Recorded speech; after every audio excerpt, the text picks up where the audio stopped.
விரட்டி அடிப்போம், விரட்டி அடிப்போம், விரட்டி அடிப்போம். திமுகவை விரட்டி அடிப்போம், திமுகவை விரட்டி. இன்றைக்கு கூட காங்கிரஸ் கட்சியை சேர்ந்த வேணுகோபால் அவர்கள் நடிகர் கட்சியை சேர்ந்த தாவேகா தமிழக வெற்றி கழகத்தினை சந்திக்க போவதாக ஒரு செய்தி வந்திருக்கிறது.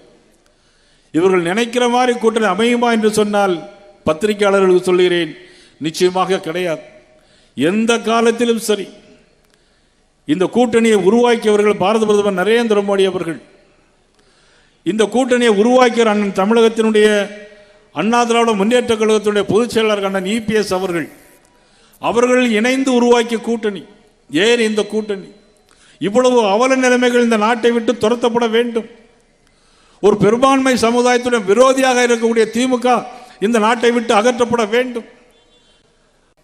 ஆனால் சில பேர் நடிகர்கள் கட்சி ஆரம்பித்து போட்டி மேடையிலே ஆடிக்கிட்டு போட்டி எங்களுக்கும் திமுகவு தான். அங்கே ஒரு கவுன்சிலர் கூட ஆகலை. அண்ணன் கேபி ராமலிங்கம் சொன்னார், 1687 எம்எல்ஏக்கள் பாரதிய ஜனதா கட்சி எம்எல்ஏக்கள், 272 எம்பிக்கள் பாரதிய ஜனதா கட்சியுடைய எம்பிக்கள். நாங்கள் எங்களுக்கு அவங்களுக்கு தான் போட்டி, எங்களுக்கு அவங்களுக்கு தான் போட்டி. என்ன விளையாடுறீங்களா நீங்கள்?